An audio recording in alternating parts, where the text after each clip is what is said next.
We better catch up. Yeah! Greetings, I'm Solidus-Skully. Welcome back to Kingdom Hearts 3 Snowland. Will to live, fading. Fading. Fading. Rising, fading. Gone.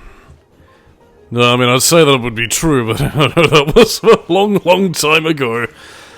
But in any case, now we have yet another commute all the way back up the mountain to reach Eliza and into the palatial palace estate of ice that she built. Because, you know, female empowerment, which was one of the key story themes of Frozen that did give it a little bit of a... Well, again, it's difficult to say nowadays because of, you know, storytelling and, you know, societal media conventions, or at least... Well, I mean, at least up until recently, I suppose, but, yeah, basically, Frozen's whole big deal is part of the reason why its story caught on with a lot of audiences was that it pretty much ditched Disney's whole typical true love's kiss from your prince will set you free and, you know, live you a love of happiness, which, you know, did admittedly even happen with some of the more... Well, I mean, I wouldn't necessarily say self-aware, but at least more modern-ish movies of the Disney Renaissance of the 80s and 90s. You know, no longer was it the whole, oh, I'm a Disney princess dreaming of adventure from my rich, windswept life. Now instead it's just, yeah, it's not true love, it's familial love that'll save the day. Oh, how female empowered not to need a man to save you or whatever. Which again is pretty much the salient point as to why Larxene is pretty much hammering the point in of, you can't save her, oh my god, girlfriend. And, yeah, after... You know, it's kind of funny, really, because, like, I mean, you saw a lot of Disney movies sort of try and take in, you know, as with a certain recent remake of Snow White that really sort of took that whole thing to heart, but, yeah, I mean, it's kind of funny that the whole idea of, like, a traditional, like, a fairy tale romance, you know, something that was once seen as outdated, you know, tripe, is now considered wholesome and heartfelt by comparison to, well, I guess, for lack of a better phrase, you know, true love's kiss. You know... I don't know, yeah, swings and roundabouts really. Things go out of fashion then they come back into fashion because people get sick of one thing or another.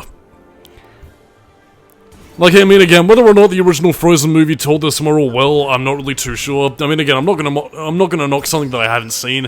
I'm not interested, but, I mean, again, if it did the whole theme of, you know, sibling love throwing a frozen heart, well, acquiesced. I'll let it be, but... that's the only real concession you're gonna be getting from me. Apart from that, though... Yeah, in terms of Kingdom Hearts 3, we're not really going to be getting a lot of that sibling bonding thingamadoodle, mainly because Sora doesn't really get to do much of anything. And that might have part and parcel been a bit of the point that he couldn't really do anything, but at the same time, in a video game, well, that doesn't really make for a very interesting story premise, and nor does it really make for a very interesting gameplay premise. Because, I mean, think about what we're doing here. We're basically going up and down the mountain, either getting knocked off. Again, it's basically just chum bombers. We get knocked down, we get up again, we repeat a pointless segment, we get knocked down, but we get up again. And I could use some whiskey drink, like I did during Sonic Heroes, when I also played a game where I hated myself and wanted to die. Yeah, I kind of forgot where I was going with that, but basically it's just a repetitive gameplay scenario of going up and down the mountain, and yeah, that's not going to be the last time we're doing this either, so do enjoy the lovely sights of the mountain. God, how many other worlds could we also incorporate here? You know, how many ill-appropriate worlds can we include? Yeah, how about we have a John Carpenter's The Thing world? You know, Sora, Donald, and Goofy have to defeat a Heartless based upon The Thing.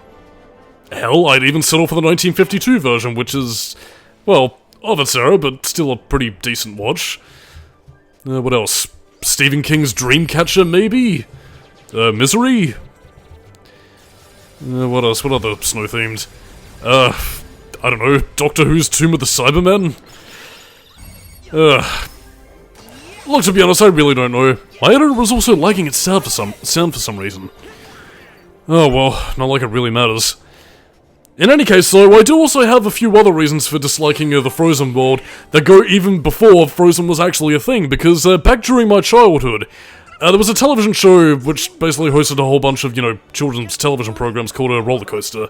You know, it was basically, again, the show itself was basically like this, you know, host format where they basically have like a bunch of, you know, skittish segments that, you know, the kids can enjoy in between cartoons or whatever. And, yeah, basically, on, you know, Christmas holidays, but they thought it appropriate to, well, host, what was basically this very low-budget, almost like a German fantasy film, bizarro, like, avant-garde-looking, cut of, well, the Snow Queen. Again, it was basically played all around Christmas, but basically it was this very low-budget, boring as hell, and, weirdly avant-garde movie that I just wasn't interested in, and basically the reason why I disliked it was because, again, apart from adapting the Snow Queen and not having very likable characters, again, there was no Elsa or Anna or whatever, it was basically like, this, you know, these two kids that basically one had their heart frozen from, like, ice and then turned into an arsehole, and then basically the other person tried to save them or some shit. I don't really fucking remember. All I remember was just sitting there thinking as a kid in 2005 thinking, fucking really? You're cancelling shit like fucking Dragon Booster for this? The fuck's the matter with you? Because, I mean, it was pretty much like an hour-long special, so it took up a fairly long amount of time, and, you know, the time slot that would usually be taken up with shows that otherwise we want to be watching was just, you know, that was that, and, you know, bear in mind, this was 2005, I mean, you know, YouTube was barely a thing, you know, this was, and bear in mind, I was also fucking poor back in those days, so again, I basically just had, you know, the 3 or 4 TV channels, that being, you know, ABC, SBS, Channel 9, and Channel 7. So, yeah, poor Solidus-Skully had fuck all of anything to really watch at that time, so, yeah. I mean, it might seem like a bit of the Dark Ages, but I mean, again, like, that was... You know, I mean, again, if you had programs you wanted to watch, but they were replaced by something else, you know, you were fucking irritated. It was only really the fact that, you know, Doctor Who was on shortly after that, that is to say, the classic series of Doctor Who when they were still rerunning them, that, really kept my temper in check. Because otherwise I would have been pissed! Well, I mean, I was still pissed, but... Either way, that was why I hated the Snow Queen, and then when I found out that Frozen was annoying everywhere, and that it was based on the Snow Queen, oh, my anger doubled that day. I was like, oh, it makes me so angry. It makes me want to give up my heart and turn into a nobody. Oh, I told you how I felt, did I? Ridiculous. A nobody cannot feel anything. And I didn't want to feel anything after I saw the Snow Queen adaptation in 2005. But anyway, why did I regale you with that very pointless story from my childhood about one of the few things that actually kept me sane during a relatively decent, if troubled, childhood? Well, because there's fuck all really going on right now. The childhood of Solidus-Skully was very swings and roundabouts, I'll say that much. Some good, some bad, but then again, that's life. In any case, so, some more ingredients, a few more people to fight. But at the same time, as you're seeing right here, like, I mean, again, we are exploring a different side of the mountain compared to when we first spied upwards, but there's just nothing here. I mean, there's enemies to fight, but I mean, that's just the basic RPG grind, really. You know, the sign that your D&D Dungeon Master player is basically just going like, oh, I can't think of any story thing to do, then a bunch of monsters showed up. It's basically the 1970s screenwriter equivalent of I think I remember this from like a book Malcolm Hulk written once, where it was basically, if you wanted to insert any sort of surprise in any drama or, you know, action show that you're writing, have somebody walk in with a gun. That's basically the equivalent of what these RPGs and video games do. Have somebody walk in with a gun, aka enemies show up. It's basically poultry tension, just add water. Oh, even Maven. Anyway, in terms of any other mechanics I can sort of talk about to while away the wee hours, excuse me. Yeah, basically, the snowballs that you can pretty much ride around on actually contain, well, they basically contain little synthesis drops, so again, they start off small, and again, if you crash them when they're, you know, tiny, you pretty much get a frost shard, but, you know, boil them up a little bit more, and you eventually get, you know, stuff like, you know, frost crystals, frost stones, and stuff like that, so, yeah, I mean, it does pay to have them take out enemies in very few hits, and in turn, well, just get a few more synthesis items for your trouble. So again, there are good things going about here. It's just a shame that you're just doing nothing more than basic commute, really. When will my suffering end? Oh my god, I thought our Disney ride was buried in snow! Kerblamo! Pew pew pew pew pew. Laser beams, whatever. Yeah, it's actually possible with some of the enemy dynamics of these wyvern creatures to actually take out both of their wings and actually have them just sort of go purely ground-based, so... Yeah, I mean, I'll give the enemy designers points for, you know, having some unique mechanics here and there, kind of like, you know, cutting off Orangera's arms in Devil May Cry 2, and that pretty much changing up the attack pattern. I don't know, those sorts of moves are usually nicely appreciated, but, yeah. A little bit less of a saving grace when you're not really doing much of importance here.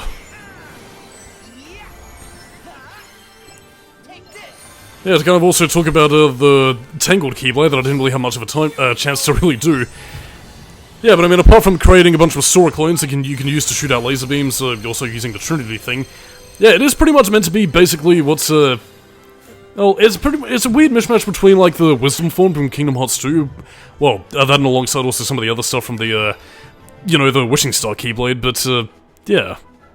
I mean, again, the form changes are very much your stand-in for Dry Form, so I guess it does make a bit more sense that they are able to sort of take on bits and pieces of, you know, previous Keyblade styles gone by.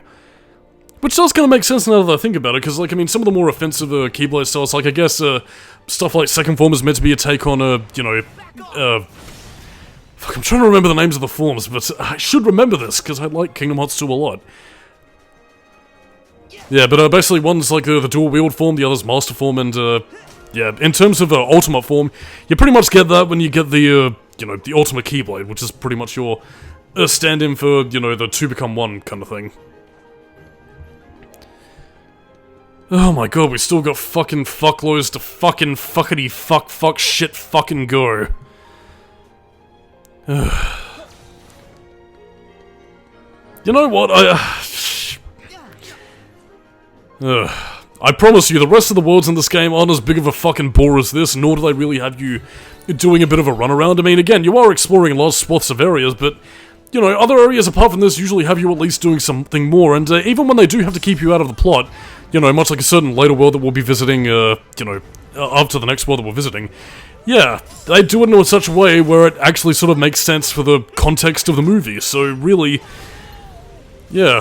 Frozen Land sucks, and whether it's because of, you know, the Frozen filmmakers not wanting to spoil the movie, or Daddy Disney breathing down their necks, or a combination there of the two, well, yeah, this place sucks. May we never visit it again. I mean, I know Frozen technically had a sequel in Frozen 2, but, I don't think that one was anywhere near as popular, and basically hasn't been heard from since, so hopefully, it'll never be visited again. Only to be replaced by, I don't know, maybe another mediocre Pixar world, like... I'm struggling to remember ones that have even been released recently. Elio? I'm only really saying that because that's the newest one. What was the one with, like, the fuzzy wombat creature, the... was Luca a Pixar movie, or was that, like, an indie film? It was one about, like, the fish Italian dude with a lot of, like, gay subtext, even though they're, like, 10. Which I probably shouldn't be looking too deeply into, but... Hey-ho, Pip and Dale. Oh, sweet crispy Jesus. We're nearing the end, so let's just have a drink of the Pepsi and enjoy cutscene go now.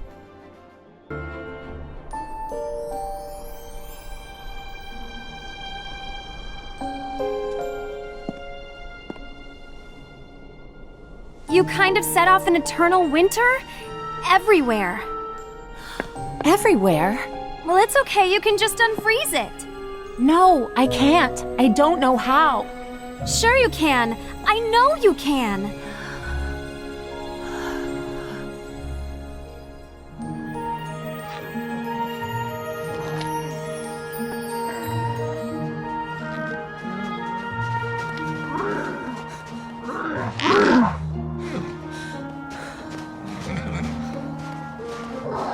Anna and the others must have gone inside.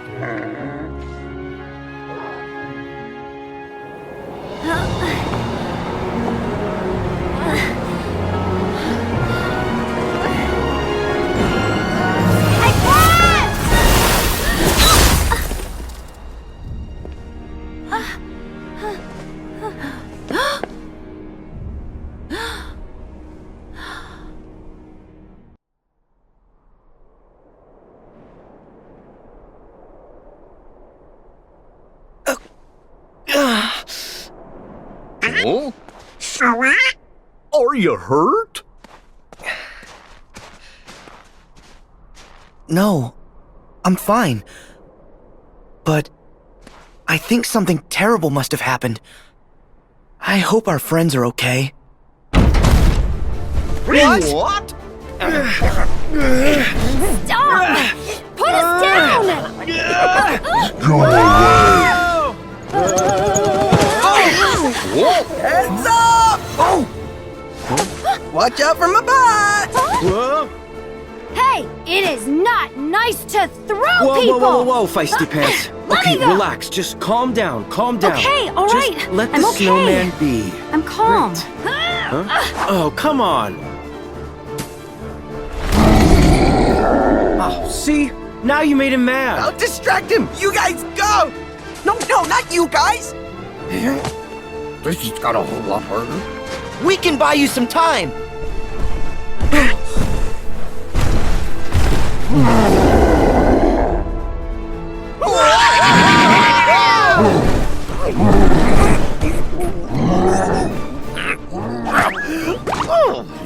Wait for me! Huh? Where's Goofy? Hey, Sora! I got an idea! Goofy, what are you doing? Oh, that's perfect! Hey!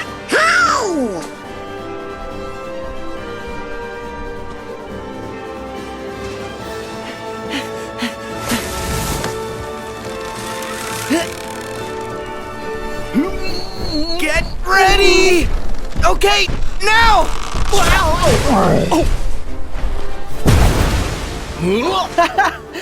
Oh, yeah! He's not dead! Bring it, Snowball! See? This is what I mean by Kimari could have potentially have been, you know, Elsa's guardian. You know, instead we have to beat up this big snowball fucker who is from the movie and I think was meant to be Elsa's snowman creation that's basically meant to be that better than the gay snowman that she created before, just purely on a whim.